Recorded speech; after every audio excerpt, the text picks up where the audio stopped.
Hello friends, कैसे हैं आप लोग। आज हम लोग पढ़ेंगे बैचलर ऑफ आर्ट्स इन हिंदी, जिनको बीएचडी के नाम से भी जानते हैं, जिसमें हम 143 प्रेमचंद्र का परिचय और साहित्य को पढ़ेंगे। तो वीडियो स्टार्ट करने से पहले जो भी फ्रेंड्स हमारे चैनल पर नए आए हैं, कृपया चैनल को सब्सक्राइब कर ले और बेल आइकन को प्रेस कर दे, ताकि जो भी लेटेस्ट वीडियो हमारे चैनल पे आए वो सबसे पहले आपको मिल सके। तो ज्यादा टाइम को न लेते हुए आइए चलते हैं प्रेमचंद्र का परिचय और साहित्य पे। प्रेमचंद्र का जन्म 31 जुलाई 1880 को बनारस के पास लम्ही गांव में हुआ था। इनके पिता का नाम मुंशी अजायब लाल और माता का नाम आनंदी देवी था। इनके पिता डाकखाने में मुंशी थे। शायद इसी कारण प्रेमचंद्र को भी मुंशी प्रेमचंद्र की लिखने की परंपरा रही है। इनका बचपन का नाम धनपत राय श्रीवास्तव था। स्कूल में ही उनका यही नाम लिखवाया गया। साहित्य लेखन के लिए उन्होंने नवाब राय नाम तय किया। इसी नाम से उन्होंने उर्दू में कहानियां लिखने का प्रारंभ किया। 8 वर्ष की अवस्था में इनकी माता का देहांत हो गया। बाद में इनके पिता ने दूसरा विवाह किया। इस विमाता से प्रेमचंद्र की हमेशा अनबन रहती थी, जिसका उल्लेख उन्होंने किया है। इसके बाद प्रेमचंद्र का भी विवाह हो गया। पत्नी से भी प्रेमचंद्र की पटरी नहीं बैठती थी। कहते हैं कि विमाता और उनकी पत्नी के संबंध अच्छे नहीं थे। इस गृह कलह तथा अन्य कारणों से प्रेमचंद्र ने उन्हें त्याग दिया। उनकी पत्नी बहुत दिनों तक अपने भाइयों के पास रही। बाद में प्रेमचंद्र ने पुनः विवाह कर लिया। इस बार उन्होंने बाल विधवा शिवरानी देवी से विवाह किया, जो जीवन भर उनके साथ रही। इस विवाह का कारण आर्य समाज के प्रभाव को माना जाता है। फिर जल्दी ही प्रेमचंद्र के पिता का देहांत हो गया। तब परिवार की सारी आर्थिक सामाजिक जिम्मेदारी प्रेमचंद्र पे आ गई। प्रेमचंद्र के 2 पुत्र और 1 पुत्री हुई, जिन्होंने अपने दोनों पुत्रों को पर्याप्त शिक्षा दी, लेकिन पुत्री को ज्यादा नहीं पढ़ा सके तथा उसका जल्दी ही विवाह कर दिया। प्रेमचंद्र की आरंभिक शिक्षा मदरसे में हुई है तथा उन्होंने प्रारंभिक लेखन भी उर्दू में ही चालू किया था। उनकी प्रारंभिक रचना ऑलिवर क्रामवेल की जीवनी माना जाता है। यह निबंध दया नारायण निगम के प्रसिद्ध पत्र जमाना में प्रकाशित हुआ था। उनका पहला उपन्यास हम खुरमा और हम सबाब को माना जाता है। उनकी पहली कहानी दुनिया का सबसे अनमोल रतन मानी जाती है। उनका पहला कहानी संग्रह सोजे वतन, जो 1909 में छपा था, इस संग्रह में देश प्रेम की भावुक ललकार मिलती है। कहते हैं कि सरकार ने यह जानकारी प्राप्त कर ली थी कि धनपत राय श्रीवास्तव और नवाब राय एक ही व्यक्ति है। तब तत्कालीन जिलाधीश ने प्रेमचंद्र को बुलाकर डांटा फटकारा था तथा भविष्य में ऐसी कहानियां न लिखने की हिदायत देकर इस संग्रह को जब्त कर लिया था। सरकारी नौकरी करते हुए अपने नाम से देशभक्ति और साहित्य लिखना प्रेमचंद्र के लिए अब संभव नहीं था। इसलिए पहले उन्होंने धनपत राय श्रीवास्तव के नाम से लेखन नहीं किया। लेखन के रूप में नवाब राय का नाम चुना, परंतु सरकार को पता चल गया। फिर नए नाम की खोज हुई। उन्होंने अपने मित्र दया नारायण निगम से चर्चा की और प्रेमचंद्र नाम लिखने का निर्णय किया। प्रेमचंद के नाम से बड़े घर की बेटी कहानी पहली बार छपी। इसके बाद सभी लोग प्रेमचंद को प्रेमचंद्र के नाम से ही जानने लगे। क्वींस कॉलेज बनारस से प्रेमचंद्र ने 10वीं की परीक्षा पास की। 1899 में प्रेमचंद्र ने सहायक अध्यापक की नौकरी करनी प्रारंभ की। उनका वेतन 18 रुपया मासिक तय हुआ। प्रेमचंद्र ने स्वयं लिखा है कि वे गणित में कमजोर थे। मिशन स्कूल चुनार से उन्होंने शिक्षक जीवन का प्रारंभ किया। कई शहरों में उनका तबादला हुआ। बहराइच, प्रतापगढ़ आदि स्थानों पर रहे। बाद में महोबा, गोरखपुर, कानपुर में भी उनकी नियुक्ति रही। जुलाई 1902 में वो शिक्षकों की ट्रेनिंग के लिए इलाहाबाद आ गए। यहाँ उन्हें जूनियर सर्टिफिकेट टीचर की उपाधि मिली। इस उपाधि में लिखा है कि गणित पढ़ने की योग्यता नहीं रखते हैं, चाल चलन संतोषजनक है और समय के पाबंद है। धनपत राय ने अपना काम खूब मेहनत और अच्छी तरह से किया है। 1904 में प्रेमचंद्र ने उर्दू और हिंदी में स्पेशल वर्नाकुलर की परीक्षा पास की। प्रेमचंद्र को पढ़ने का बचपन से ही शौक था। उन्होंने स्वयं लिखा है कि इस वक्त मेरी उम्र कोई 13 साल की रही होगी। हिंदी बिल्कुल न जानता था। उर्दू के उपन्यास पढ़ने का उन्माद था।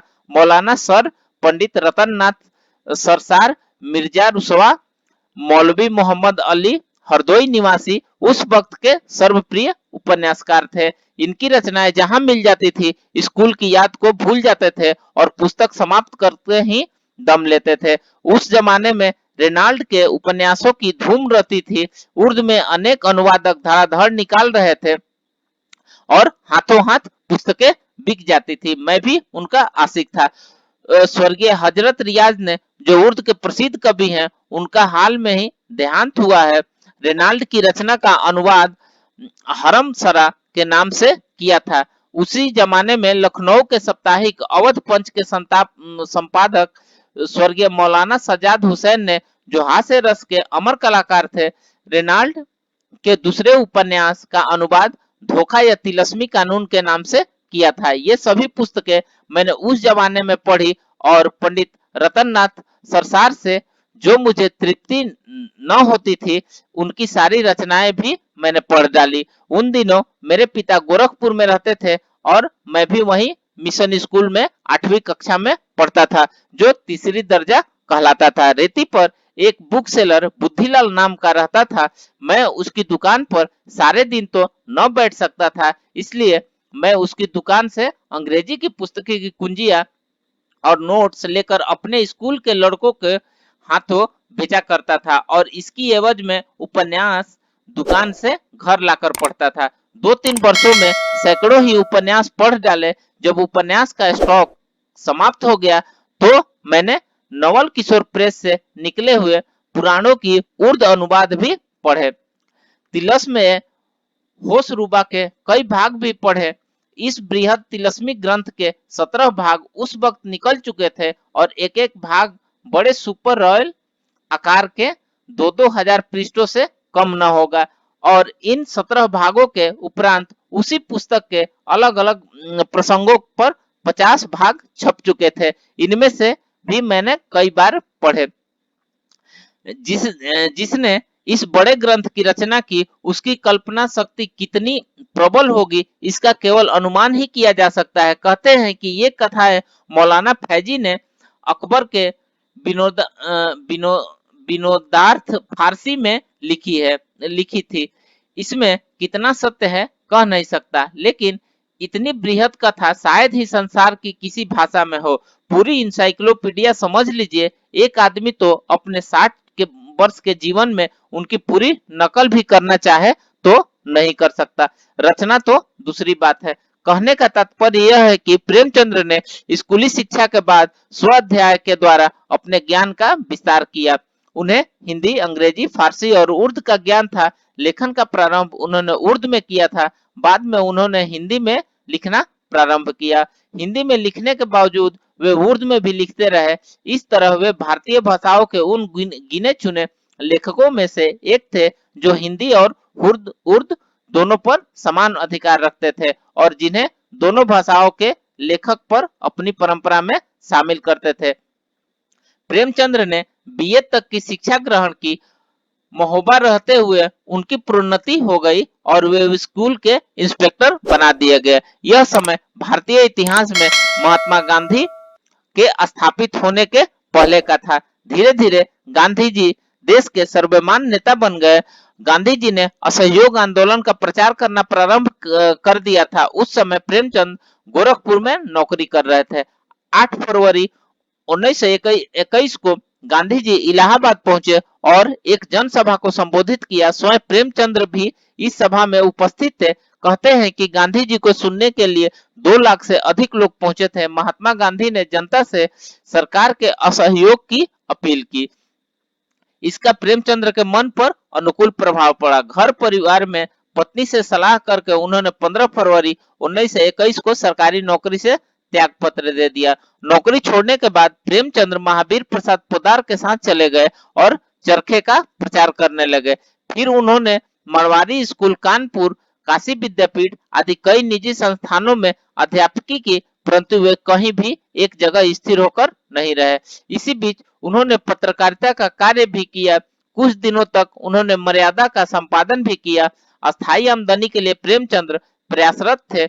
इसी क्रम में उन्होंने जुलाई 1923 में बनारस में सरस्वती प्रेस की स्थापना की। इस प्रेस में प्रेमचंद्र ने 4500 रुपए दिए, महताब राय ने 2000 दिए, बलदेव लाल ने 2000 दिए और रघुपति सहाय ने भी 2000 रुपए लगाए। कुछ दिनों बाद प्रेमचंद्र ने 9500 में अकेले ही इस प्रेस को खरीद लिया और शेष हिस्सेदारों को उनको रुपए दे दिए। इसी प्रेस के से बाद में प्रेमचंद्र ने हंस और जागरण को प्रकाशित किया। प्रेमचंद्र ने उस समय प्रतिनिधि पत्रिका सरस्वती में एक कहानी प्रकाशन के लिए भेजी। पंचों में ईश्वर सरस्वती के यशस्वी संपादक महावीर प्रसाद द्विवेदी ने शीर्षक को सुधार दिया और जून 1916 की सरस्वती में पंच परमेश्वर की शीर्षक से यह कहानी प्रकाशित हुई। अब प्रेमचंद्र धीरे धीरे हिंदी साहित्य में आने लगे। वे अपने पहले रचना उर्दू में लिखते थे तथा बाद में स्वयं ही हिंदी में लिखते थे। हिंदी में जब सेवा सदन प्रकाशित हुई तो हिंदी संसार में धूम मच गई। बाजारे हुस्न को इतनी तारीफ उर्दू में नहीं मिली थी। इसी क्रम में प्रेमचंद्र ने रंगभूमि उपन्यास की रचना पहले हिंदी में की, तब उर्दू में उन्होंने प्रकाशित करवाया। बाद में सभी रचनाएं इसी तरह हिंदी और उर्दू में आगे पीछे छपती रही और वे हिंदी उर्दू दोनों भाषाओं के मान्य लेखक के रूप में प्रतिष्ठित हुए। सरस्वती प्रेस की स्थापना के बाद प्रेमचंद की आर्थिक परेशानियां दूर नहीं हुई। इसी के लिए वे दुलारे लाल भार्गव की गंगा पुस्तक माला लखनऊ में साहित्यिक सलाहकार बन गए। यहाँ उनका वेतन 100 रुपये मासिक तय हुआ। सितंबर 1924 से सितंबर 1925 तक प्रेमचंद्र लखनऊ में रहे और उसके बाद वापिस लमही आ गए। इसके 1.5 साल बाद प्रेमचंद पुनः लखनऊ गए। इस बार उन्हें प्रसिद्ध माधुरी का संपादक बनाया गया। प्रेमचंद्र के साथ कृष्ण बिहारी मिश्र भी थे। यहाँ पर वे लगभग 6 वर्ष तक रहे। सरस्वती प्रेस बनारस से चल ही रहा था। इसी दौरान उनके जीवन में 2 महत्वपूर्ण घटना घटी। 1924 में ही अलवर नरेश ने प्रेमचंद को अपनी रियासत में बुलाया। उनका वेतन 400 रुपया प्रस्तावित किया गया तथा इसके साथ बंगला, मोटर और नौकर चाकर सबकी व्यवस्था की हामी भरी थी। प्रेमचंद्र ने नम्रता पूर्वक इस प्रस्ताव को अस्वीकार कर दिया। इसी तरह उन्हें अंग्रेज द्वारा राय साहब का खिताब देना चाहती थी, इसे भी उन्होंने अस्वीकार कर दिया। शिवरानी देवी ने प्रेमचंद्र घर में पुस्तक में इसका उल्लेख किया है। प्रेमचंद्र हिंदी और दोनों भाषाओं के लेखक थे, अतः उनके मन में दोनों भाषाओं की एकेडमी बनाने की इच्छा थी। मार्च 1927 में हिंदुस्तानी एकेडमी का उद्घाटन हुआ। इसकी प्रेमचंद्र काउंसिलिंग सदस्य थे। इस एकेडमी ने प्रेमचंद्र को रंगभूमि उपन्यास पर 500 रुपए का पुरस्कार प्रदान किया। धीरे धीरे प्रेमचंद्र हिंदी संसार के प्रतिष्ठित लेखक हो गए और उन्हें उपन्यास सम्राट भी कहा जाने लगा। इसी दौरान प्रेमचंद्र पर 2 गंभीर आरोप लगे। अवध उपाध्याय ने क्रमिक लेखन द्वारा यह सिद्ध करने का प्रयास किया कि उनका उपन्यास रंगभूमि वेनिटी फेयर की नकल है तथा प्रेमाश्रम रिजरेक्शन की नकल है। इसी के साथ ही रामकृष्ण शुक्ल, सिलीमुख, ठाकुर श्रीनाथ सिंह और ज्योति प्रकाश निर्मल ने प्रेमचंद्र पर 2 आरोप लगाए। एक वे ब्राह्मण विरोधी है और दूसरे वे घृणा के प्रचारक है। उसी काल की हिंदी पत्रिकाओं में इन बातों की खूब चर्चा हुई। जनवरी 1928 की माधुरी में पंडित मोटेराम शास्त्री शीर्षक कहानी प्रकाशित हुई। इसी कहानी पर किन्हीं शास्त्री जी ने प्रेमचंद्र पर मानहानि का मुकदमा कर दिया। यह मुकदमा खारिज हो गया। 1931 में प्रेमचंद्र ने माधुरी का संपादन छोड़ दिया तथा मई 1932 में लखनऊ की नौकरी छोड़ दी। 8 अक्टूबर 1936 को उनकी मृत्यु हो गई। उनका अंतिम उपन्यास मंगलसूत्र था। फ्रेंड्स, इस प्रकार हमने पढ़ा BHD 143 में प्रेमचंद्र का परिचय और साहित्य। तो जो भी फ्रेंड्स इग्नू से ग्रेजुएशन कर रहे हैं हिंदी में, उनके लिए ये चैप्टर जो है बहुत ही यूजफुल है। तो बने रहिए इसी प्रकार से वीडियो पे और मिलते हैं फिर नेक्स्ट वीडियो में। तब तक के लिए धन्यवाद।